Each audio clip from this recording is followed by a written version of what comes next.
Sabe então o que fazer em caso de paragem cardiorrespiratória? Sabe como evitar incêndios em sua casa? E sabe como fazer em caso de engasgamento numa criança? A Cristina Lixo foi até à Escola Nacional de Bombeiros e diz-nos tudo o que precisamos de saber. Em primeiro lugar, vamos perceber o que fazer em caso de paragem cardiorrespiratória. Há procedimentos que podem salvar vidas, como ligar para o 112 e iniciar rapidamente o suporte básico de vida. Como disse muito bem, as manobras de reanimação são fundamentais na execução de uma vítima em paragem cardiorrespiratória. É crucial que desta forma seja o mais rápido possível. Em primeiro lugar, verifica-se condições de segurança no local, para quem vai socorrer e para a vítima. Depois avalia-se o estado de consciência chamando pela vítima. Depois, desta forma, abrindo o tórax e desobstruindo a via aérea e fazendo voz, ver, ouvir e sentir durante 10 segundos.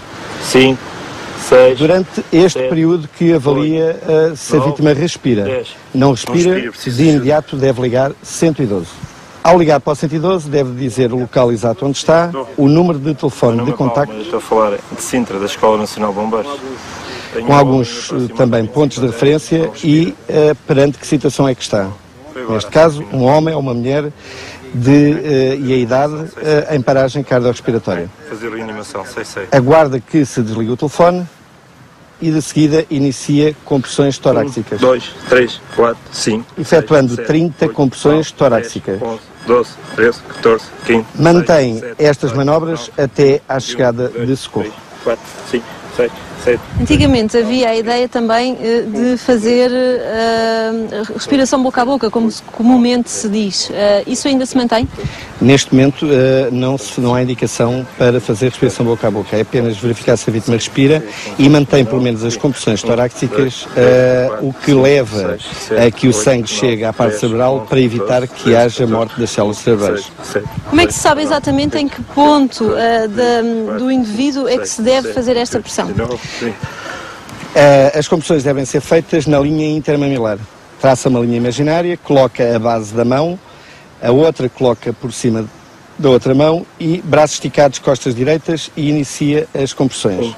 Este tórax deve baixar de cerca de 4 a 5 centímetros e a vítima deve estar numa superfície plana e dura.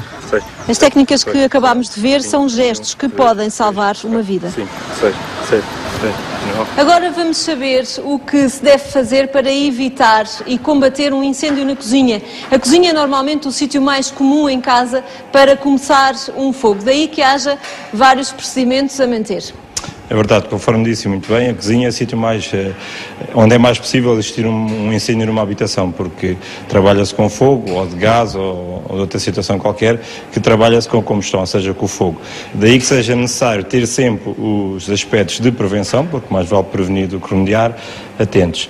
Nomeadamente, quando se está a cozinhar com o fogão aceso, não ter junto da chama, junto do fogão, objetos de plástico, ou então panos, e também não cozinharmos com mangas compridas ou roupa solta e cabelos também compridos soltos que possam, de certa forma, aproximar-se das chamas e daí começarem a arder. Caso na cozinha exista um exaustor, na maioria delas existe, ou mesmo chaminés, estes equipamentos devem ser sempre regularmente limpos para evitar que a gordura acumulada neste se possa incendiar fruto do calor produzido por o fogão. Caso aconteça uma situação de incêndio, acontece normalmente nas frigideiras. A forma mais correta e simples de conseguirmos extinguir sem se magoar é a utilização de uma tampa que cubra toda a área que está a arder e aplicá-la da forma como o meu colega demonstrou. O ideal é que as pessoas tenham extintores e mantas próprias em casa. Sim, além desta técnica, pode também ser executada com uma peça de roupa de preferência seca e que consiga cobrir e fazer o mesmo efeito que a tampa, é ter uma manta ignífuga de incêndio e um extintor na cozinha. Estes equipamentos devem estar junto ao acesso, não muito próximo do fogão, porque se o fogo acontecer no fogão, a pessoa fica impossibilitada de chegar junto a ele. Depois da cozinha, vamos dar-lhe agora algumas dicas para evitar incêndios em casa. Os incêndios em casa são perigosos porque provocam a acumulação de fumo, calor e gases que põem em perigo os ocupantes. Vamos às dicas? Muito bem, das causas mais comuns é a sobrecarga nas instalações elétricas, fruto da facilidade de uma extensão conseguimos ligar vários equipamentos e estes estarem a consumir a energia, existe o aumento da intensidade e o sobreaquecimento de toda essa instalação. Se existe calor, existe alguma coisa para arder, existe o oxigênio presente, o incêndio vai acontecer. Por isso é uma das situações que é de evitar e ligar só apenas um ou dois aparelhos a equipamentos que de preferência estejam certificados. Outra situação muito comum que acontece mais nos meses de maior frio é a utilização de equipamentos para a produção de calor. Normalmente equipamentos também que funcionam em eletricidade ou a gás ou mesmo as lareiras. Nestes equipamentos que temos aqui na imagem, que são os mais comuns, que existem na maioria dos lares, também é muito comum cometer-se o erro de colocarmos coisas a enxugar ou a secar ou a aquecer e cobrir na totalidade o aquecedor. Nenhuma situação nem outra é conveniente fazer, porque se tivermos a tapar o aquecedor ou a colocar alguma coisa a aquecer, aquele calor pode ser suficiente para a matéria que está a enxugar ou a aquecer começar a arder. Também é importante nunca existir distrações quando estamos a trabalhar com algo que esteja quente ou que trabalhe com calor, nomeadamente com o ferro de engomar, que é algo que se faz regularmente. Se o deixarmos sobre a peça que estávamos a engomar, poderá desta forma aquecer e também é uma das causas de incêndio. Outra situação que também podemos ver aqui neste exemplo é a proximidade do aquecedor ao cortinado, que também se deve evitar. Sem dúvida, esse é um ponto importante.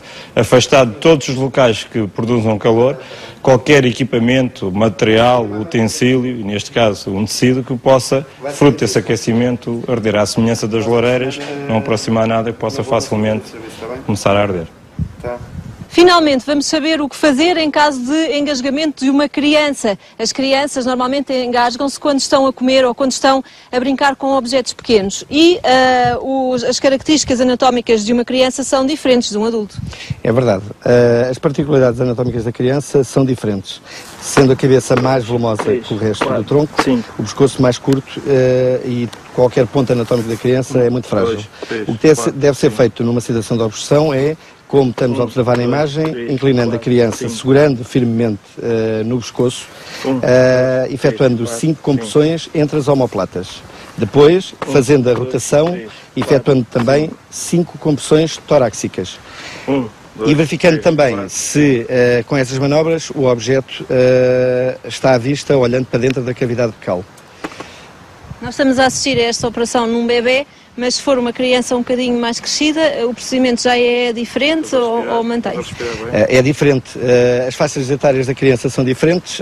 Temos o recém-nascidos, o lactente até 1 ano de idade, depois de 1 aos 8 anos, que é a idade da puberdade. O meu colega vai agora exemplificar as manobras de reanimação na criança, com os seus 8 anos de idade. E desta forma é feito como se fosse um adulto, diminuindo desta forma a força. A criança vai estar em pé, o meu colega vai colocar a criança em pé para simular. A criança, quando se engaja numa obstrução total, o que se faz é, na mesma, as 5 pancadas entre as omoplatas. Aqui aumentamos ligeiramente a força para a imagem anterior. Depois das 5 compressões entre as omoplatas, vai fazer 5 compressões abdominais, fechando a mão no local entre o apêndice tifoide e o umbigo e faz força para dentro e para cima. 5 compressões. E desta forma o objeto sairá. Caso o objeto não saia, como o meu colega está a fazer, deve-se repetir a manobra. Num adulto, o procedimento já é completamente diferente. Temos aqui um adulto, a sério, sem ser um boneco, para fazer de vítima de engasgamento. É verdade, o meu colega vai simular 2 tipos de obstrução, que é a parcial e a total. Neste caso é uma parcial e o que as pessoas devem fazer é apenas incentivar a vítima a tossir. O nosso organismo tem as suas próprias defesas e poderá resolver o problema. Há uma ideia que as pessoas têm que levantar os braços também ajuda a desobstruir, é verdade? Não, não é verdade. Eu vou agora, o meu colega vai exemplificar como é que se faz com uma obstrução total.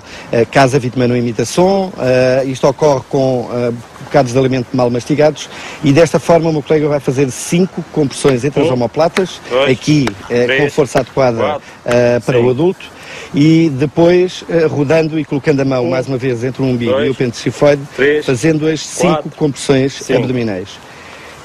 Esta manobra resulta em 90% das situações. 5. 1, 2, 3, 4, 5.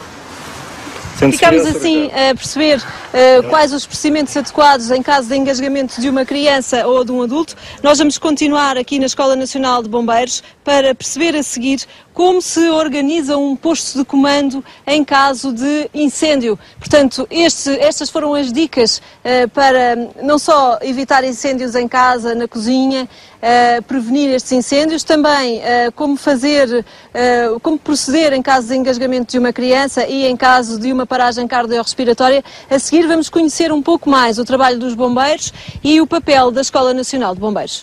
Os incêndios florestais são todos os anos uma catástrofe que atinge o país, principalmente no verão. Durante o combate aos incêndios, os bombeiros organizam-se através do posto de comando. A Cristina Lix foi até à Escola Nacional de Bombeiros em Sintra assistir à simulação de uma formação de um posto de comando. Estamos habituados a ver as imagens dos bombeiros a combater os incêndios, infelizmente muito frequentes nesta altura do verão. Mas o que é que está por trás de todos estes movimentos? Como é que se organiza um posto de comando? É isso que vamos tentar perceber aqui na Escola Nacional de Bombeiros, porque por trás de toda aquela ação a que estamos habituados a ver, há um cérebro que comanda todos os movimentos. É verdade, quando há um incêndio com estas envergaduras, há sempre um posto de comando por trás desta organização para poder, no terreno, que os meios consigam ser eficazes no combate aos incêndios. Um dos treinos dos bombeiros é exatamente este a que estamos a assistir aqui, que é a simulação de um posto de comando. Temos já aqui o mapa com o incêndio. Exatamente. Os bombeiros trabalham no terreno sempre em cartas deste tipo, cartas militares de 1 para 25 mil, e aquilo que nós vemos neste momento aqui na carta é aquilo que nós chamamos a situação gráfica. É uma previsão do desenvolvimento do incêndio através deste cone de propagação. É um cone previsível com os dados que nós temos. Recebendo todos os dados da situação no terreno, vamos fazendo esta previsão para saber onde é que se colocam os meios e de que forma é que o incêndio está a evoluir. Neste caso é já um incêndio com 1 hora de duração. Exatamente. Este incêndio já tem 60 minutos de duração, é um incêndio que está a evoluir e que já tem uma situação gráfica que já com alguma evolução. Nós estamos a entrar no posto de comando, que normalmente é uma viatura que é colocada num determinado lugar próximo do incêndio e que tem exatamente esta configuração. Exatamente. Quando a situação evolui para um incêndio com alguma proporção, os meios no terreno, através do Centro de Coordenação Distrital, solicitam a presença no incêndio daquilo que nós chamamos o veículo de planeamento, comando e transmissões. Aqui é exatamente uma estrutura que foi simulada para ser igual àquilo que é a VPCC no terreno, este veículo, onde estão integrados o comandante das operações de socorro e os seus 3 oficiais de apoio, o comandante do planeamento, o comandante de combate e o comandante de logística. Nestas 3 células, elas estão divididas com funções diferentes. O comandante de combate e o comandante da logística funcionam nesta célula intermédia, onde têm que fazer o quadro de informações, a gestão dos meios e o CITAC. O comandante das operações de socorro está com o seu comandante de planeamento, que prevê operações futuras e o apoia noutra parte desta estrutura, e depois temos mais dentro deste veículo, mais uma célula independente, que é onde trabalha os operadores de comunicações que estão nesta VPCC.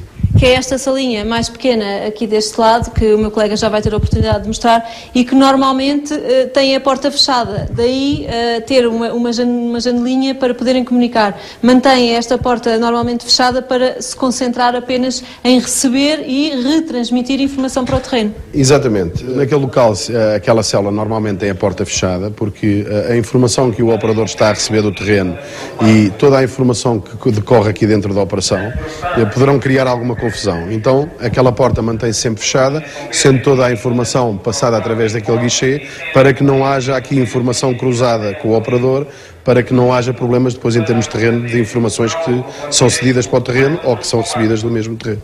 Pronto, este é o posto de comando, esta viatura VPCC, não é, que está num determinado local do incêndio, mas depois há várias células soltas que são colocadas, essas posições são ditas pelo posto de comando, que estão aqui representadas nestas salinhas. É verdade, aqui para tentar simular os grupos de combate no terreno, foi necessário criar estas células. Estas células são nada mais, nada menos do que os grupos de combate que estão localizados no terreno, que normalmente também mantém a porta fechada para que não haja a informação a correr, porque eles no terreno não recebem informação porque os grupos não comunicam entre si. A comunicação é sempre feita do grupo para o posto de comando e vice-versa. Então aqui foi necessário, para que conseguíssemos simular exatamente aquilo que acontece no terreno, foi necessário simular com estas células que normalmente mantêm as portas fechadas também. Esta é uma das formações mais importantes dos bombeiros, a organização de um posto de comando, mas a Escola Nacional de Bombeiros tem uma função alargada na formação dos bombeiros. Qual é o papel exatamente desta escola? A Escola Nacional de Bombeiros é a autoridade pedagógica nacional nessa mesma formação, cabendo-lhe nessa circunstância conceber todos os conteúdos programáticos de toda a formação dos bombeiros, formar e certificar os formadores e, naturalmente, desenvolver a formação. Que outras matérias é que os bombeiros podem aprender aqui? Nós temos diversíssimas matérias, desde os incêndios florestais, incêndios urbanos, matérias perigosas, socorrismo, salvamento e desencarceramento, salvamento em grande ângulo, enfim, uma imensa matéria, conjunto de matérias que corresponde precisamente também ao conjunto de missões que estão confiadas aos bombeiros e, portanto, toda ela é ministrada pela Escola Nacional de Bombeiros, seja em Sintra, seja na Lousã, em São João da Madeira, que são os 2 centros de formação, seja nas já 22 unidades locais de formação que nós temos espalhadas pelo país, para além da formação inicial do bombeiro que nós damos, a escola, os seus formadores, exatamente nos corpos de bombeiros. Na Escola Nacional de Bombeiros ficámos a perceber como se organiza um posto de comando, mas também aprendemos algumas técnicas de salvamento em caso de paragem cardiorrespiratória ou de engasgamento numa criança e num adulto. Ficámos também a aprender algumas dicas para evitar incêndios na cozinha e em casa. Se não conseguiu ver todo o programa, pode sempre rever todas estas dicas importantes em rtp.pt.